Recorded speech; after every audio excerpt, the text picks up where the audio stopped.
নমস্কাৰ মই ৰাকেশ দাস আজি আলোচনা কৰিব বিচাৰিছো বহু এনেকুৱা ছাত্ৰ ছাত্ৰী আছে দিনে নিশাই অধ্যয়ন কৰে বাট মনত একো নাথাকে আজি ইয়াৰ ওপৰত আজিৰ এই ভিডিঅ'টোত আলোচনা কৰিব বিচাৰিছো আজিৰ এই ভিডিঅ'টো বনোৱাৰ কাৰণ হ'ল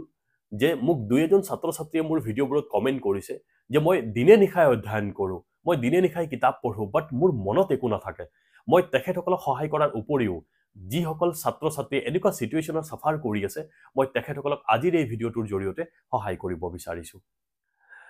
আজিৰ এই ভিডিঅ'টোৰ মূল বিষয়টোলৈ যোৱাৰ আগতে মই দুটামান উদাহৰণ দিব বিচাৰিছো ছাত্ৰ ছাত্ৰীসকলক যে তোমালোকে যেতিয়া এখন সিনেমা চোৱা সেই সময়টো সেই সিনেমাখনৰ মূল বিষয় আমাৰ মনত বহু দিনলৈ মনত থাকি যায় ইয়াত ভিলেন কোন আছিল বা হিৰো কোন আছিল আৰু মূল বিষয়টো কি আছিল কাহিনীটো কি আছিল গোটেই কথাবোৰ আমাৰ বহু দিনলৈ মনত থাকে আৰু কেতিয়াবা লগৰ বন্ধুৱে যেতিয়া সোধে তেতিয়া আমি সুন্দৰকৈ এই কথাখিনি আমি ক'ব পাৰো বা কেতিয়াবা চাব আমাৰ কেতিয়াবা আমি যেতিয়া পাৰ্টি কৰো বা লগৰ বন্ধু বান্ধৱীৰ যেতিয়া বাৰ্থডে থাকে তাতে আমি যেতিয়া সেই প্ৰগ্ৰেমত যাওঁ তেতিয়া সেই বিষয়টো আমাৰ বহু দিনলৈ মনত থাকে বা কোনোবা সেলিব্ৰিটি বা কোনোবা অভিনেতা কোনোবা অভিনেত্ৰী কোনোবা আমাৰ যদি ভাল সিঙ্গাৰ আমাৰ ভাল লগা সিঙ্গাৰ আমাৰ সন্মুখত আহে আমি তেখেতসকলৰ লগত সেলফি লওঁ আৰু বহুত কিবা কিবি কথা বতৰা পাতো আৰু সেই মুহূৰ্তখিনি আমাৰ বহু দিনলৈ মনত থাকে বা এনেকুৱা কিবা দৃশ্য যদি আমাৰ সন্মুখত আহি পৰে তেতিয়া আমাৰ বহু দিনলৈ মনত থাকে এনেকুৱা আমি আৰু সেই কথাবোৰ আমি ভাবি পেলাই আমাৰ মনত বহু ধৰণৰ মানে ভাৱনা সৃষ্টিও হয় ঠিক তেনেদৰে কিন্তু আমাৰ সেই কথাবোৰ মনত থাকে বাট আমি দিনে নিশাই অধ্যয়ন কৰি আছো কিতাপ এখন পঢ়ি আছো পিছদিনা আমি যেতিয়া মনত পেলাও সেইবিলাক মনত নপৰে পাহৰি থাকো এনেকুৱা লাগিব যে আমাৰ মন মগজু আপোনাৰ কৰবাত ঠগি আছে যিখিনি কথা আমাৰ মনত থাকিব লাগে এইখিনি কথা আমাৰ মনত নপৰে আৰু যিখিনি এবাৰ চোৱাৰ পিছত এই কথাখিনি আজীৱন মানে আপোনাৰ মনত থাকি যায় এনেকুৱা লাগিব আপোনাৰ নিজৰ ওপৰত প্ৰচণ্ড খং উঠি থাকিব ইয়াৰ কাৰণ কি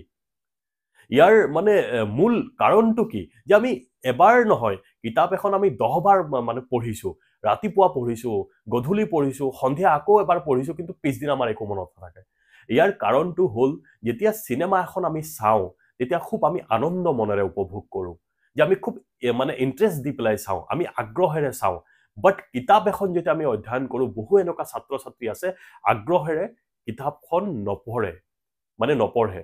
বুজি পালে না মানে আমাৰ সেই কিতাপখনৰ প্ৰতি আমাৰ কোনো ইন্টাৰেষ্ট নাই আমাৰ আগ্ৰহ নাই কেৱল ঘৰৰ মানুহে আমাক প্ৰেছাৰ দিছে যে তই এবাৰ ভাল পাৰ্চেন্টেজ আনিব লাগিব ভালকে পাছ কৰিব লাগিব বা অহাকালি কলেজত গলে বা স্কুলত গলে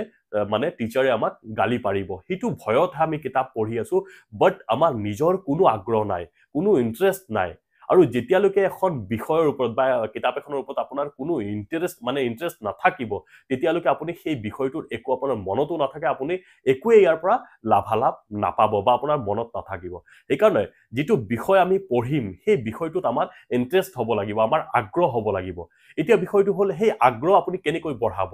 চাওক যেতিয়া এজন মানুহৰ জীৱনত কোনো লক্ষ্য নাথাকে যে আপুনি এনেই পঢ়ি আছে জাস্ট মেট্ৰিক পাস কৰিব লাগে হাই সেকেন্ডাৰী কমপ্লিট কৰিব লাগে তাৰ পিছত গ্ৰেজুৱেচন কমপ্লিট কৰিব লাগে বাস কিহৰ কাৰণে ঘৰৰ মানুহখিনিক স্যাটিসফ্যাকশন দিব লাগে কাৰণ মা দেউতাই আপোনাৰ পিছফালে টকা খৰচ কৰি আছে এই কাৰণে মানুহৰ মানে ঘৰৰ মানুহখিনি ভাল লগাবৰ কাৰণে কিন্তু আপোনাৰ জীৱনৰ কোনো লক্ষ্য নাই যেতিয়া আপোনাৰ জীৱনত কোনো লক্ষ্য নাথাকিব তেতিয়াহলে আপুনি পঢ়ি কি লাভ হ'ব আৰু সেই কাৰণে আপোনাৰ মনত একোই নাথাকে আৰু সেই আগ্ৰহ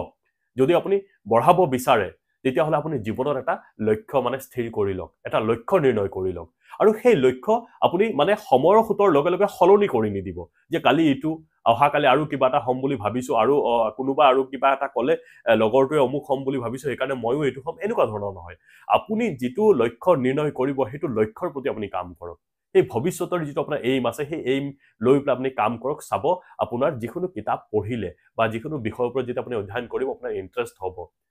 এটো এটা মূল কাৰণ আৰু দ্বিতীয় কাৰণটো হ'ল চাব যে আমি যেতিয়া কিবা এটা বিষয় যা ধৰক সে এক্সাম্পল আমি কৰবাত গৈ আছো যোৱাৰ আগত কিবা এটা দৃশ্য আমাৰ চকুৰ সন্মুখত আমি নিজৰ চকুৰে আমি দেখা পালো জাস্ট এক্সাম্পল মানে কৰবাত গৈ আছো এনেকুৱা এটা ভাল মানে বিষয় আমাৰ চকুৰ সন্মুখত মানে আহি গল বা এনেকুৱা ভয়ানক এটা দৃশ্য আমাৰ চকুৰে নিজ চকুৰে আমি দেখা পালো আৰু সেই বিষয়টো আমাৰ মনত এটা প্ৰভাৱ পেলায় আৰু বহু দিনলৈ প্ৰভাৱ পেলায় বহুত এনেকুৱা হয় কি সেই দৃশ্য মানে দেখা পোৱাৰ লগে লগে মনত এটা ভয় সোমায় মই আজিৰ পৰা এনেকুৱা বেয়া কাম নকৰো বা এনেকুৱা ধৰণৰ মোৰ ব্যক্তিগত এনেকুৱা হয় যে কেতিয়াবা সন্মুখত এনেকুৱা এক্সিডেন্ট মই দেখা পালো আৰু সেই ভয়ানক দৃশ্য মানে মোৰ মনত মানে বহুত দিনলৈ মোৰ মানে ৰৈ যায় আৰু মই যেতিয়া গাড়ী চলাওঁতে কেতিয়াবা সেই কথাবোৰ মনত পৰি থাকে বা তেতিয়া মোৰ মানে মনটোক কণ্ট্ৰল কৰে এনেকুৱা ধৰণৰ মনত যথেষ্ট পৰিমাণে প্ৰভাৱ পেলায় মানে ঠিক তেনেদৰে আপুনি যেতিয়া কিতাপ অধ্যয়ন কৰিব বা আপুনি যেতিয়া সেই বিষয়টোৰ যেতিয়া আপুনি অধ্যয়ন কৰি থাকিব আপুনি এটা কাম কৰিব যে সেই বিষয়টোত আপুনি সোমাই পৰা মানে এটা চিন ক্ৰিয়েট কৰি ল'ব যে আপুনি এক্সাম্পল আপুনি পানীপথৰ যুদ্ধ বা অন্য কিবা চিপাহী বিদ্ৰোহ এটা বিষয় লৈ পেলাই আপুনি যেতিয়া অধ্যয়ন কৰিব সেই অধ্যয়ন কৰোঁতে তাতে এটা চিন ক্ৰিয়েট কৰি ল'ব যেনেকৈ আমি চিনেমাত ভিলেন থাকে হিৰো থাকে এনেকুৱা ধৰণৰ চিন ক্ৰিয়েট কৰি ল'ব যাতে আপোনাৰ মনত ৰখাৰ যিটো পদ্ধতি আপুনি মনত থাকি যায় গোটেই জীৱনৰ কাৰণে এনেকুৱা এটা বিষয় আপুনি ভাবি ল'ব আৰু যেতিয়া আপুনি একদম মনৰ পৰা অধ্যয়ন কৰিব আপোনাৰ যেতিয়া সেই বিষয়টোৰ প্ৰতি আপোনাৰ ইণ্টাৰেষ্ট হ'ব তেতিয়া চাব সেই গোটেই কথাবোৰ আপোনাৰ মনত থাকি যাব নহলে আজীৱন আপুনি যিমানেই কাৰোবাৰ প্ৰেছাৰৰ কাৰণে যদি আপুনি অধ্যয়ন কৰি আছে আপোনাৰ কেতিয়াও সেই বিষয়বোৰ মনত নাথাকিব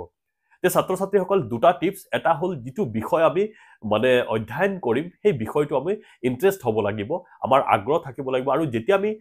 দ্বিতীয়টো